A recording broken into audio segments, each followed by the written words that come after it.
Quiero decir, si el ritmo es cierto y la banda está buena, puedo cantar todo tipo de mentiras y sentir que me he encontrado con Dios.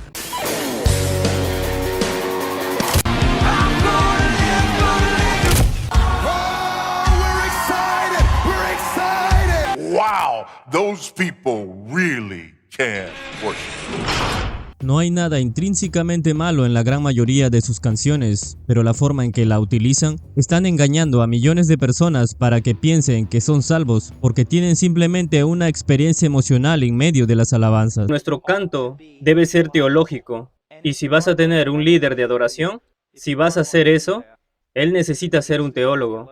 Necesita conocer a Dios y necesita caminar en el temor de Dios y la santidad, incluso más que el que predica la palabra. El propósito de la música de adoración cristiana debe ser glorificar a Dios, comunicar y enseñar sobre quién es Dios y expresar alabanzas a Dios por lo que Él ha hecho. En otras palabras, debe estar centrado en Dios. Otra cosa que debemos darnos cuenta es que esta adoración se supone que es didáctica, se supone que es una herramienta para enseñar.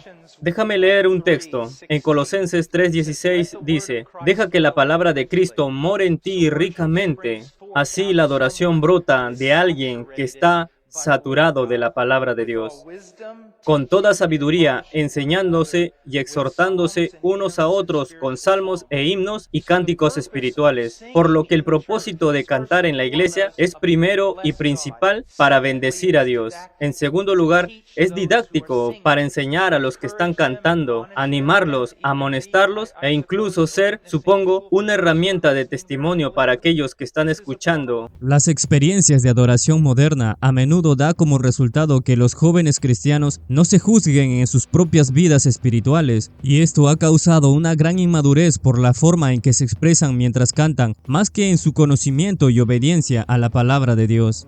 Solo porque alguien se emociona con la música que está diseñada para emocionarlos, no significa en absoluto que estás viviendo una vida que agrada a Dios. Millones de jóvenes cristianos que asisten impulsados por las emociones a los conciertos de adoración han sido engañados para pensar de que Dios acepta su adoración, mientras que al mismo tiempo rechazan lo que la Biblia enseña sobre el pecado, el infierno, la salvación a través de la fe en Cristo, una sola sexualidad humana y más.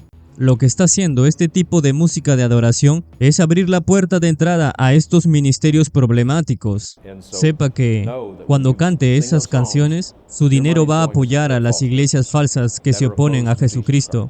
Rara vez hablan sobre el pecado. Si tú escuchas a Bill Johnson, o Brian Houston, o Joel Osteen, o Kenneth Copeland, ellos dicen que el pecado no es algo que cometes contra un Dios 3 veces santo, que incurre en su ira.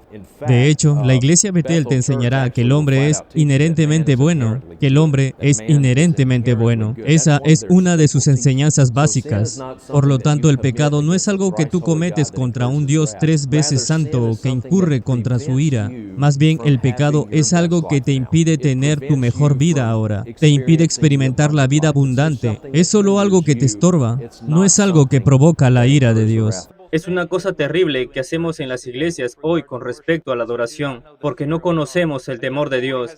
Un niño tiene una guitarra y puede cantar bien. Dejemos que dirija la adoración. Debemos darnos cuenta que en el libro de Levítico, Dios mató a 2 líderes de adoración, porque no adoraron conforme a las Escrituras. La adoración es algo peligroso.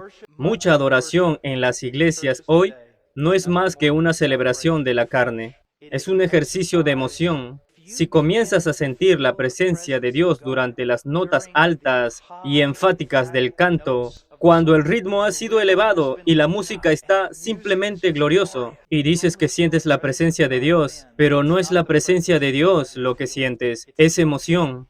He conocido a personas, algunas de las personas más santas que conozco, que se sientan y adoran, no tienen música.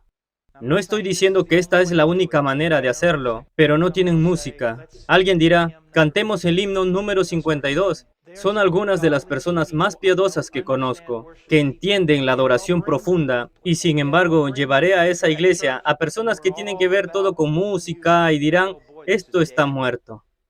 Porque su idea de la vida no es la verdadera presencia de Cristo. Son estas canciones increíbles que elevan tu emoción. Ahora, no necesariamente eso está mal, pero ten mucho cuidado. Es cierto que es completamente inevitable emocionarse mientras entonamos algunas canciones a nuestro Señor, pero que quede bien en claro que las emociones no es lo que tiene que gobernar nuestro entendimiento, sino todo lo contrario.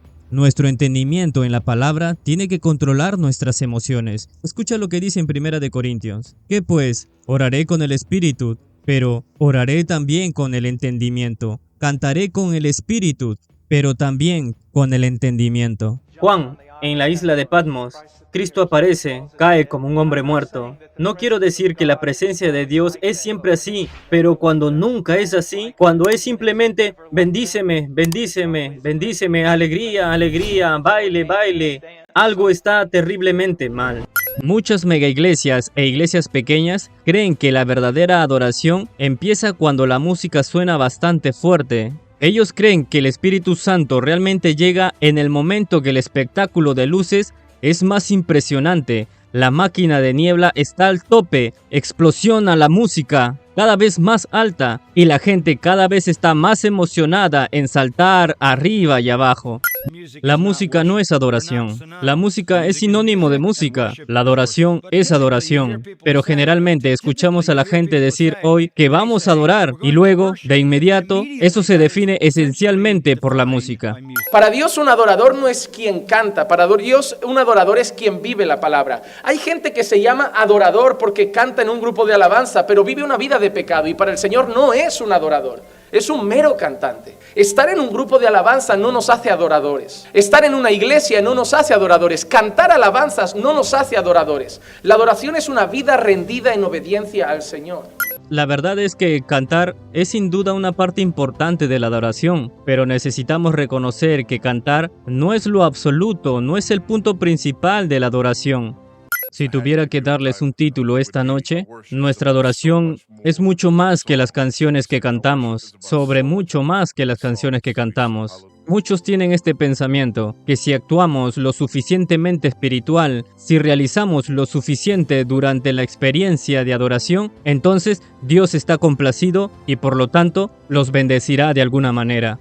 Pero hay otros círculos allá afuera que se reúnen para adorar y al igual que los paganos, tratan de manipular a Dios. Si puedo hablar lo suficientemente alto, si puedo llorar lo suficiente, si puedo sudar lo suficiente, si puedo golpearme y sangrar lo suficiente, entonces tal vez Dios lo hará. Y sabes, Él mirará hacia abajo y dirá: veo que hiciste un buen trabajo, ¿qué puedo hacer por ti? El salmista afirma que la principal prioridad del hombre es hacer eco del deseo de Dios. Tributen al Señor la gloria que merece su nombre. Póstrense ante el Señor en su santuario majestuoso. Está claro que el deber supremo de la criatura durante su tiempo en la tierra y también en la eternidad es adorar al Creador. De hecho, la forma en que usted adora refleja la esperanza que tiene acerca de su destino eterno. Parece haber poco interés en la adoración a nuestro Dios glorioso a su manera. La suprema adoración se parece un poco más a una liturgia, identificada por los tribales, la música de órgano, las canciones y las oraciones cargadas de emoción. Si el boletín no dijera servicio de adoración, de pronto no sabríamos qué es lo que se supone que estamos haciendo, y eso refleja la ausencia de una vida de adoración en la que un servicio de domingo es solo un exceso corporativo. Comprométete a adorar a Dios de manera piadosa y experimenta bíblicamente la verdad sobre la adoración que transforma las vidas.